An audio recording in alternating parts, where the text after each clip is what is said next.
Então veja que o entendimento nosso da química, o entendimento nosso da vida, o entendimento nosso do universo é muito jovem. Muito, muito jovem em relação a quando tudo começou. Próximo. Então veja que o que é que nós conhecemos hoje? Nós conhecemos que a força que rege o universo é a força gravitacional. Todos aprendemos, professores que somos, que matéria atrai matéria na razão direta das massas e inverso do quadrado da distância.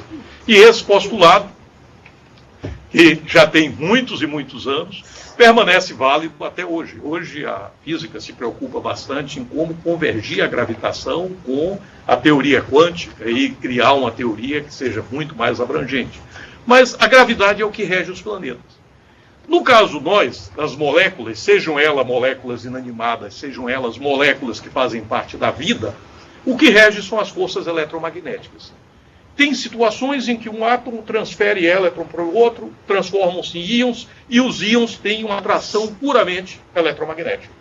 E tem casos em que átomos e moléculas compartilham elétrons, e tem interações em que há uma indução de polaridade nessas moléculas. As moléculas que deram origem à vida, ou seja, as primeiras moléculas, é relacionado como sendo metano, a amônia e a água. E veja que essas moléculas envolvem só 4 elementos químicos dos 110 que nós conhecemos hoje: carbono, nitrogênio, oxigênio e hidrogênio. Dessas moléculas, a água é uma molécula extremamente importante para todos nós.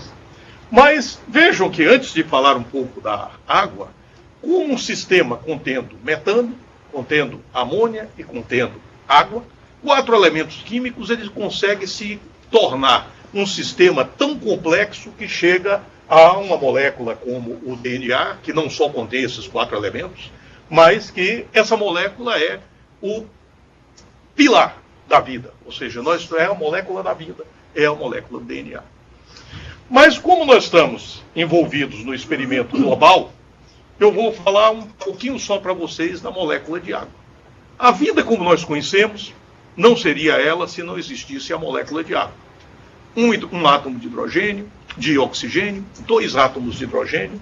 Ela não é linear, como aparece em muitos sistemas. Se ela fosse linear, ela não seria tão importante como ela é angular.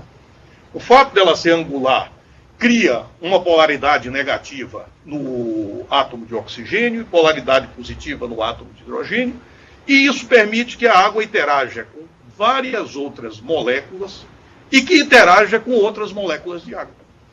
Essa interação da água com outras moléculas de água permite que a água exista no estado líquido e exista no estado sólido. Pois no estado vapor é só água, H2O. Aqui no ar tem muitas moléculas de água, mas H2O. No copo, com água, nós temos H2O, mas não uma única molécula. Muitas e muitas moléculas interagindo umas com as outras.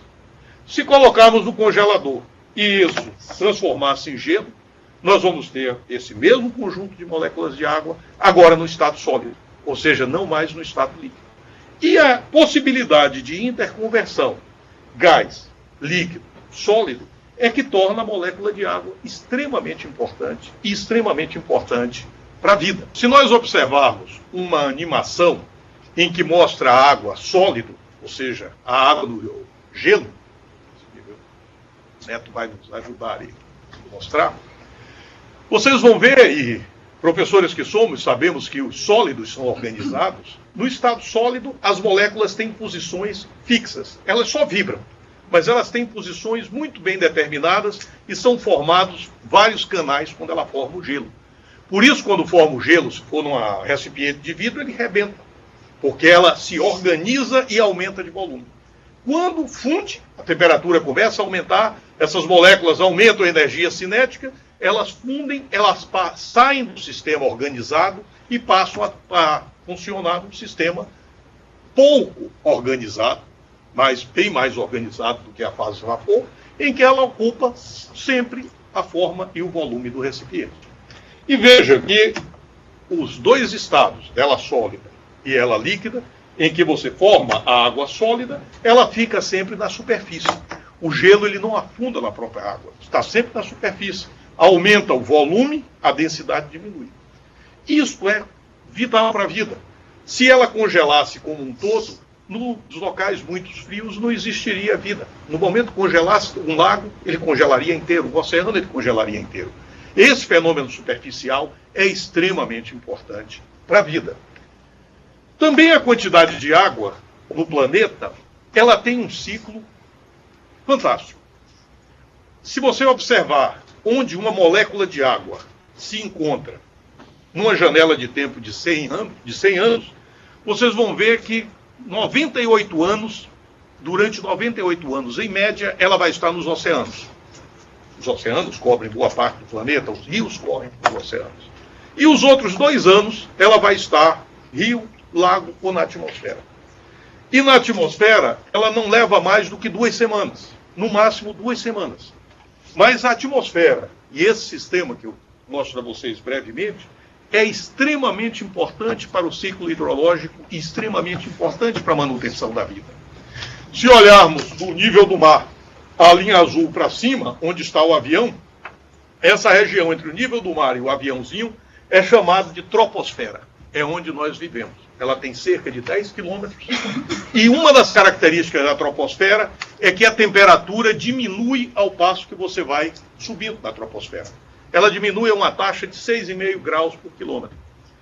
Isso é fantástico, pois a cerca de 2 quilômetros de altura, as moléculas de água que evaporam dos rios, dos oceanos e dos lagos, elas começam a subir na troposfera.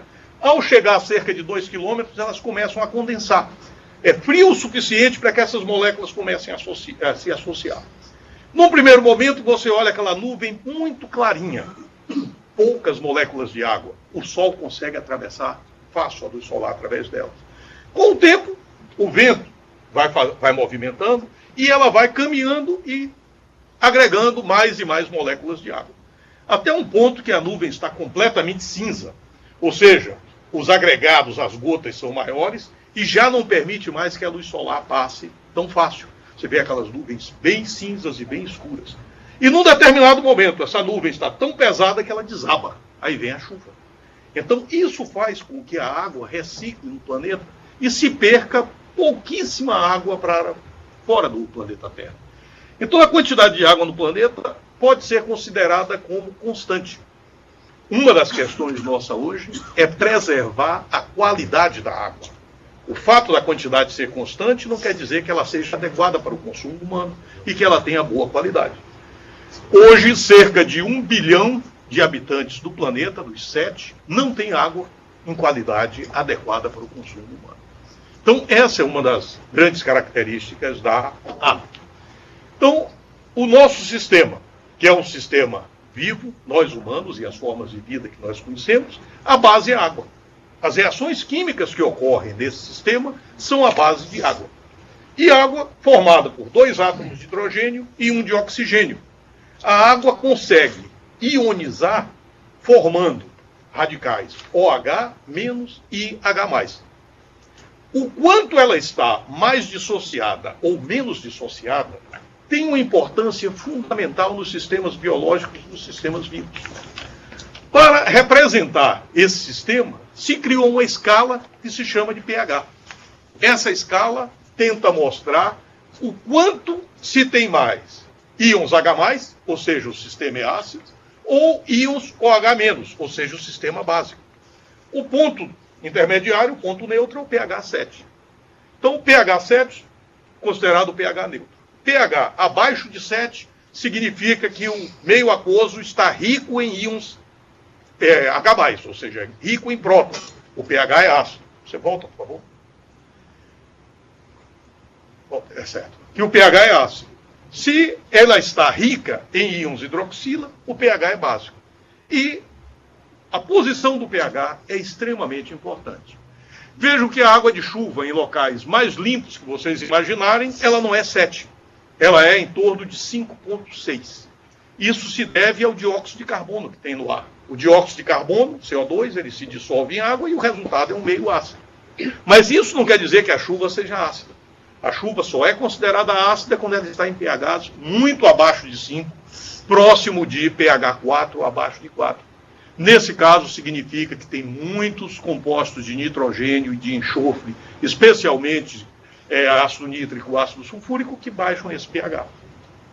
Por exemplo, o suco de limão tem um pH em torno de 2. A água potável tem um pH em torno de 6,5 a 8,5. Então, cada um desses sistemas tem um pH bem definido. O nosso pH no sangue é em torno de 7,35 a 7,45. 0,1 unidade de pH.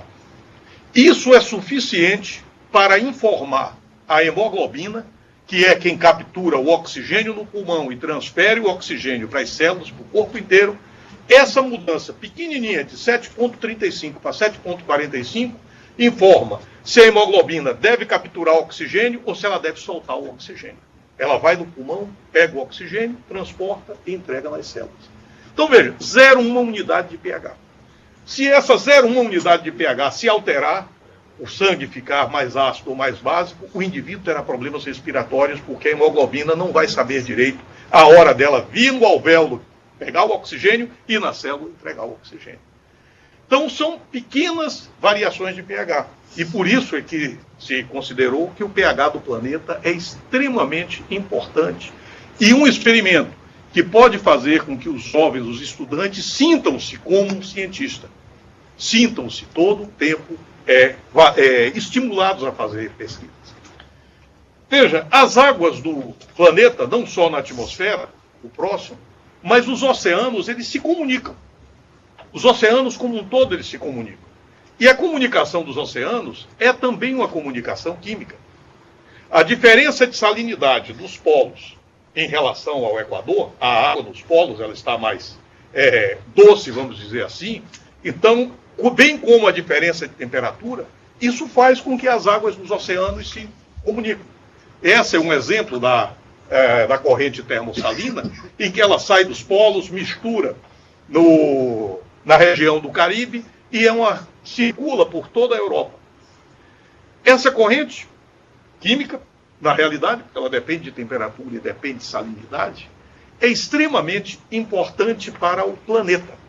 Ela ocorre em direções distintas se você está na superfície ou se está no fundo. Uma molécula de água superficial no oceano, ela em cerca de 30, 40 anos, ela dá a volta ao mundo. Se for uma molécula de água que considerar a profundidade ela do fundo dos oceanos, 600 anos, e ela dá uma volta ao mundo. Porque todos esses sistemas são conectados. E essa conexão é que permite, por exemplo, que a Inglaterra não congele. A Inglaterra está na mesma altitude, praticamente, na mesma latitude que o Canadá. O Canadá e o polo extremo é congelado todo o tempo. E na Inglaterra você tem temperaturas de -3, -1 grau Celsius, mas não chega a congelar. Porque a corrente termossalina ela aquece no Caribe e segue para a Europa. Se uma corrente desta é interrompida, o planeta colapsa. Então veja o quanto nós somos dependentes da água. O próximo. Se observar nos últimos 200 anos, o pH dos oceanos mudou 0,1 unidade. Mudou de 8,3 para 8,2. Ou seja, eles caminham para aumentar a concentração de hidrogênio iônico. Essa diferença 8,3, 8,2 significa que a concentração de H+, aumentou 30% dos sistemas aquosos. O que uma variação dessa pode fazer? Boa parte dos animais marinhos, dos organismos marinhos, tem exoesqueleto. Siri, caranguejo, camarão, o esqueleto é externo. A formação do exoesqueleto depende da formação de um tipo específico de carbonato de cálcio, que é a aragonita. Se a acidez aumentar um pouquinho, os organismos marinhos terão dificuldades de fazer aragonita. Ao não formar aragonita, eles perdem o exoesqueleto, certamente serão predados muito mais facilmente e colapsará. Os corais, qualquer mudança mais em cima disso, os corais começam a branquear. Os corais são sistemas vivos.